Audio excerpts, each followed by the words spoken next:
Mercredi 28 mars, l'actualité régionale en direct. Il est 7h15 ce matin. Bon réveil à toutes et à tous. Bon appétit si vous prenez votre petit déjeuner avec nous et bon courage si vous partez travailler. Couvrez-vous de nouveau. Aujourd'hui, une journée difficile qui s'annonce partout dans la région. Dès ce matin au réveil, la grisaille est au rendez-vous avec en prime des averses prévues quasiment toute la journée. Attention également au vent d'ouest. Cet après-midi, des rafales jusqu'à 70-80 km/h, même peut-être en s'approchant des côtes.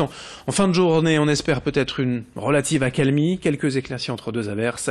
Du côté des températures, comptez 9 degrés aujourd'hui à Lille, 8 à Saint-Omer et au Touquet, 7 à Calais, 6 à Dunkerque.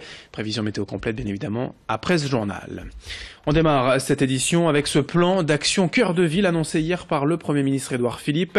Les villes de la Côte d'Opale, que ce soit Boulogne, Calais, Dunkerque ou Saint-Omer, ont toutes été sélectionnées pour faire partie de ce programme visant à revitaliser les centres-villes. 5 milliards d'euros en 5 ans vont ainsi être investis par l'État pour aider les communes à dynamiser les commerces en difficulté, réhabiliter les logements qui en auraient besoin et faire de nos centres-villes actuellement en perte d'attractivité des lieux de vie et de passage incontournables. 22 villes des Hauts-de-France au total sont concernés par cette action.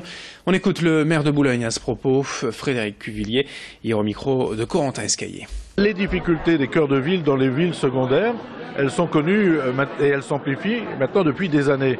Du fait même de l'inadaptation du cadre réglementaire, de l'impossibilité de contrarier un certain nombre de projets déstructurants.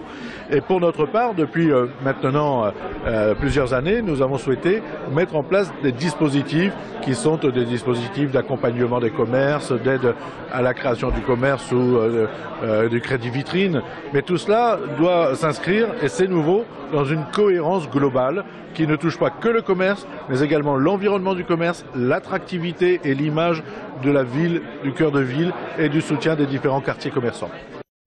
Dans l'actualité également, sachez que le secteur de la vente à domicile recrute. C'est le cas par exemple de l'agence Thermomix à Lille qui recherche 90 VDI, vendeurs à domicile indépendants. Pour vendre ses robots de cuisine et livres de recettes, la marque recherche également des conseillers experts VRP, des responsables de secteur. Sachez que pour ces salariés VDI, cette activité vient souvent en complément pour augmenter ses revenus, mais certains parviennent à en vivre à temps plein tout en bénéficiant d'une réelle flexibilité. Pour Thermomix, en tout cas, le recrutement se base avant tout sur la motivation. Ici, on ne parle pas de diplôme.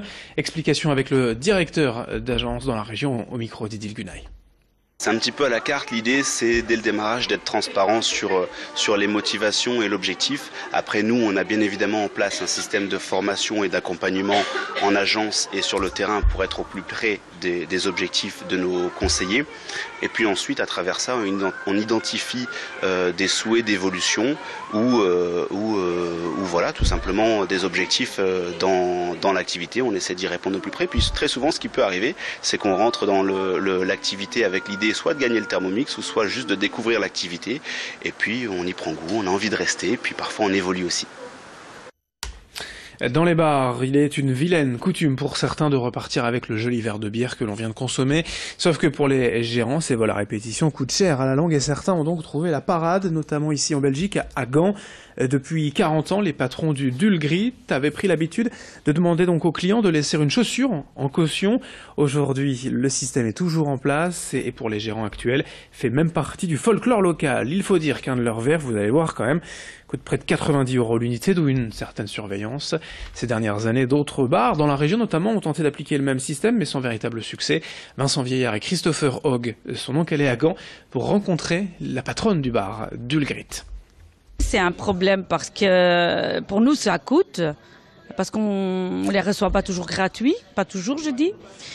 Et aussi, oui, quand on a une certaine masse de clients, on doit voir aussi qu'on en a assez aussi, parce que quand c'est plat, on n'a pas le temps de laver ou prendre les verres des clients. Voilà, il faut toujours avoir en stock, quoi. Ces verres, je vais vous dire le prix, ça coûte quand même 90 € pour un verre. Donc s'ils le casent exprès et qu'ils le prennent où ils veulent acheter, ils doivent payer. Et s'ils discutent, ils protestent, on est obligé d'appeler la police. 7h19 en direct dans cette édition régionale.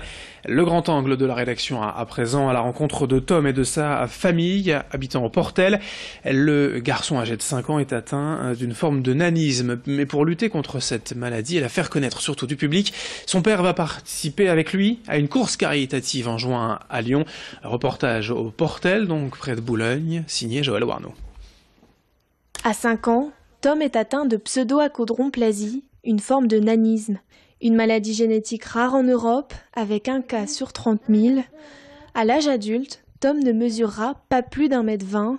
Depuis qu'ils ont découvert la maladie de leur fils, Cindy et Thomas Peuvrel ont fait beaucoup d'aménagements dans leur quotidien. Ils ont adhéré à l'association des personnes de petite taille qui les accompagne pour offrir à Tom une vie normale d'un enfant de son âge. Ça nous aide énormément parce qu'on rencontre des personnes atteintes de nanisme. Donc même pour Tom, on ne connaissait pas du tout au début cette pathologie. Donc il y a régulièrement des rassemblements, des réunions.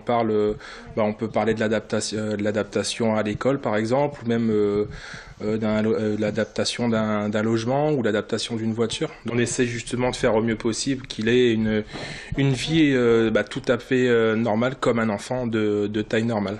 On essaye d'aménager, donc on fait le maximum pour justement qu'il manque de rien déjà et qu'il puisse faire ce qu'il a envie de faire. S'il a envie de faire du sport, il peut faire du sport en adaptant bien entendu le sport.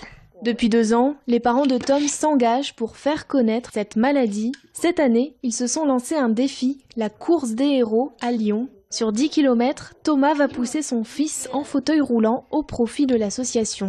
Avec son fauteuil roulant, il va pouvoir courir et on a un dicton justement bien propre à nous. On dit que les super-héros ne mesurent pas toujours 1,80 m. Ne mesurent pas 1,80 m, on en a la preuve. Voilà. Parce que notre fils c'est un super-héros en fait. L'objectif de cette action, récolter des fonds pour le développement de la recherche médicale. Pour participer à cette course, les parents de Tom ont lancé une cagnotte en ligne ouverte jusqu'au mois de juin. 7h22, mercredi 28 mars. Merci d'être en notre compagnie. Bon réveil à toutes et à tous. Bon courage si vous partez travailler. Dans un instant, vos prévisions météo avec globalement encore pas mal de nuages et de pluie et toute la journée dans la région. Merci de votre fidélité.